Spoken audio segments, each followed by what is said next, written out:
Kia ora koutou katoa, no mai hara mai ki te Ao Hākinakina, your sports show here at your Tribal Pulse Te Kore Mako o Taranaki, 94.8 FM and 98.4 FM. She is quick whānau. Now, I mean super quick. She is the fastest in New Zealand, the fastest New Zealand women's 100-metre sprinter of all time, and the first ever to break the 11-second mark. She is the current New Zealand national 100-metre sprint champion and has been for the last 8 years. She's also won Sportswoman of the Year award at the Taranaki Sports Awards in 2022 and won the Sports Person Award in 2023 at the same awards. And she's recently been away to represent her country at the Paris Olympics, and we're very privileged and honoured to have her here with us on the show. Ngā Ruahine's own Zoe Hobbs. Welcome to the show, Zoe. Kia ora. It's awesome to be here. Thank you for having me. Awesome to have you here with us. Before we get started, ko wai koe nohe koe, just a bit about yourself and where you're from. Yeah, so I grew up in Stratford of Taranaki, and went to Ngā Primary for all of my junior schooling from years 1 to 8 before moving to New Plymouth Girls High School, where I was a boarder for 5 years there.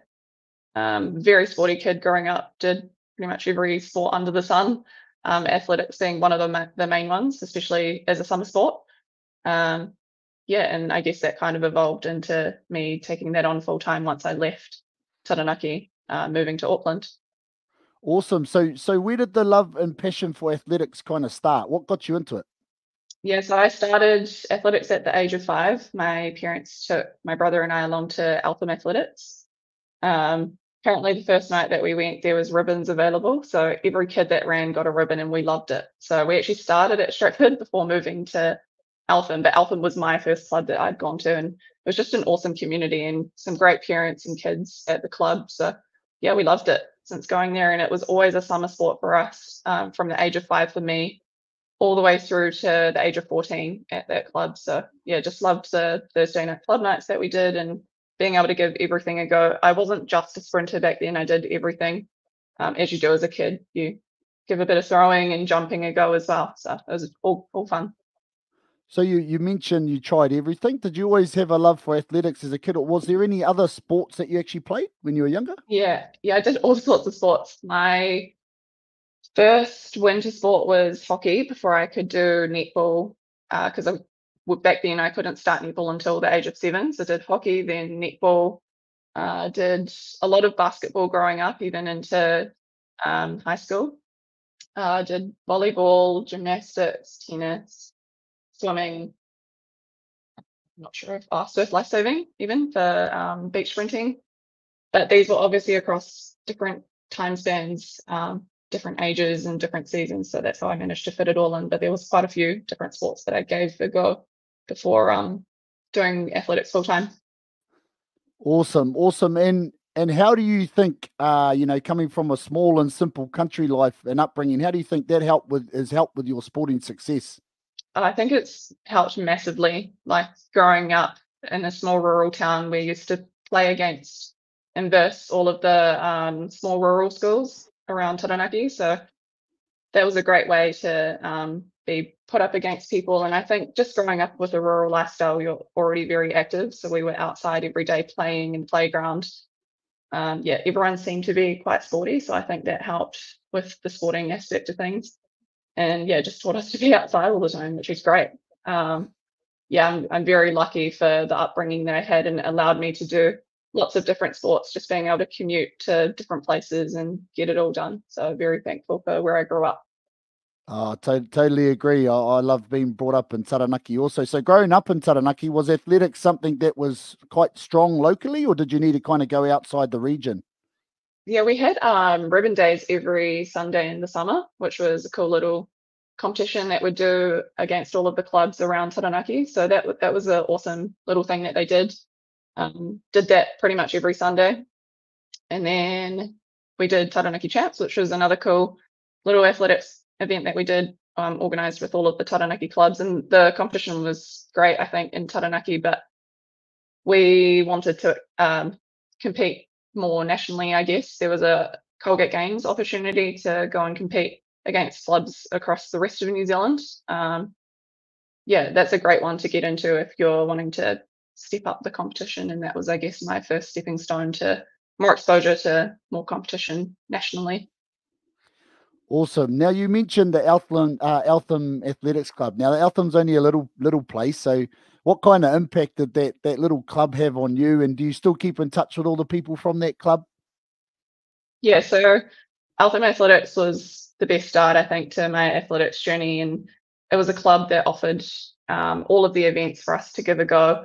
We had great depth of athletes who were part of that club at that time, and some awesome parents who were running the club to make it what it was. And I remember traveling a lot with that club, particularly to Colgate Games, as I'd mentioned before, and traveling as a club. It felt like a family and a really cool community. I'd always look forward to Thursday nights, being able to catch up with friends and club members. Yeah, it was just as much social as it was sporty. So yeah, that was a great introduction to the sport. Awesome. So what an awesome upbringing in an awesome little place. And so when was it that you realized you had a gift and potential to pursue a career in athletics? A career? To be honest, I didn't know that I could go full time until quite recently, actually.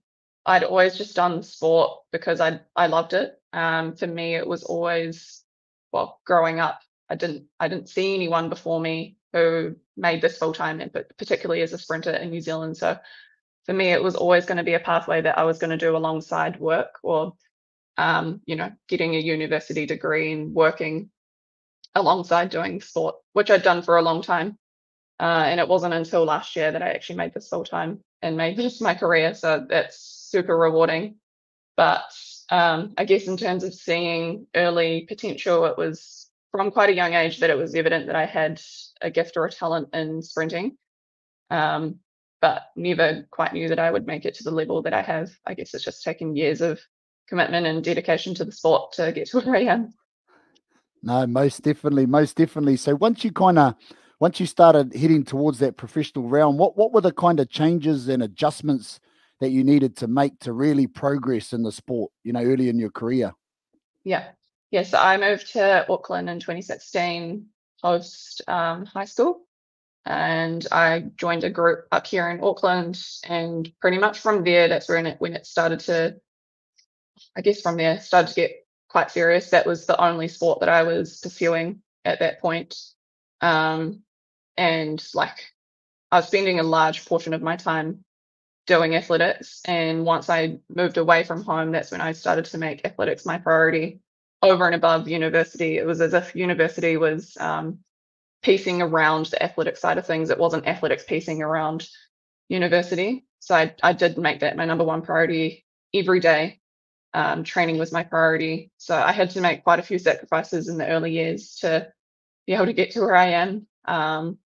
Even socially, I missed a lot of birthdays and special events for people because of athletics. So yeah, it has taken a lot of commitment and sacrifices to get to where I am, but it's all paid off now. Well, there you go for our listeners at home. Commitment and sacrifice, very important part of reaching your goals and your dreams in sport. So in terms of highlights, what have been some of your highlights so far within your career? I think the biggest one, definitely, actually two.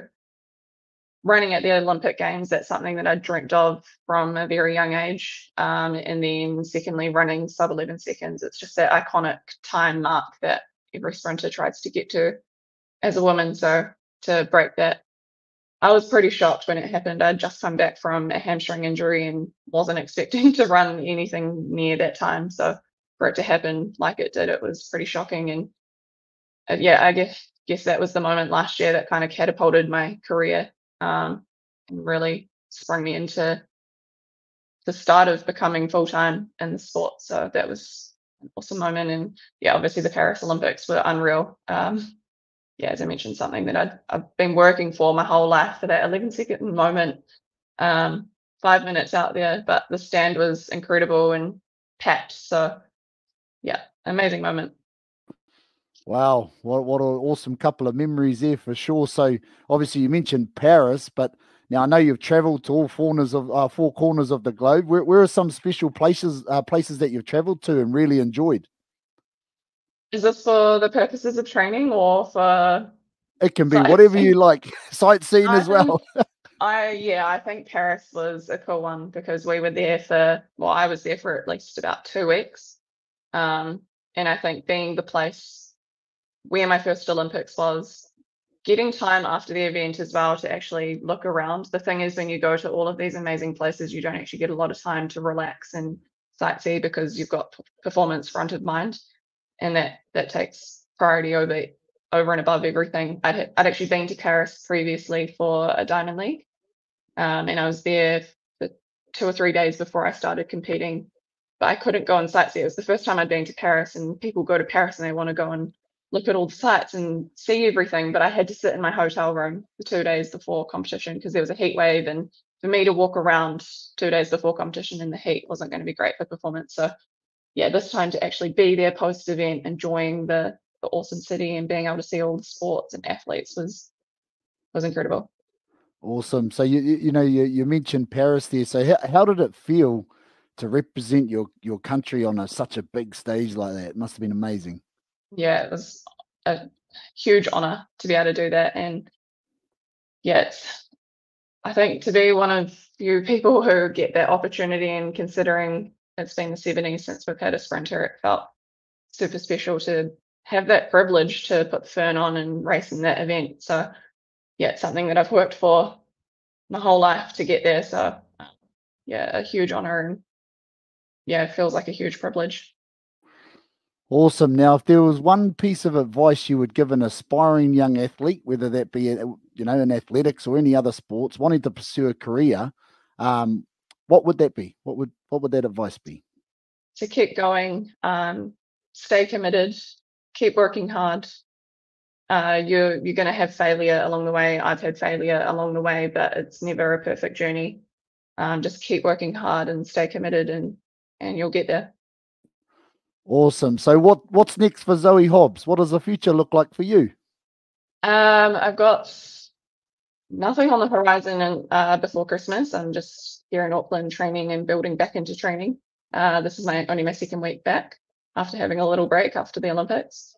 But I've got World Indoors in March, which is one of our major circuits, and then World Champs in September in Tokyo. So I'll be building up to both of those next year, with competitions in between. I'll go back to Europe and the US and do some comps here and there across the world. But yeah, those are the two main ones, World Indoors and World Outdoor Championships. And then obviously looking 4 years ahead, because we work in 4-year cycles, building towards LA in 2028, the Olympic Games. Yeah.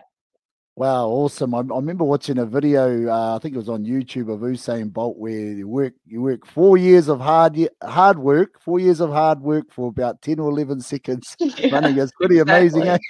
Oh, yeah, it felt like that. It's like you see all the other eventers and they get at least 20 minutes out there each, and we're out there for 5 minutes. Accumulated time of like 4 minutes before, in such a tense moment preparing for your race, and then it's all over in 10-11 seconds, and then you're off. That's it. Crazy. A lifetime build up for 5 minutes. So awesome. So well, Zoe, it's been an absolute pleasure to speak with you, to hear of your amazing journey and all the amazing accomplishments you've already made within your life, and many more to come, I'm sure.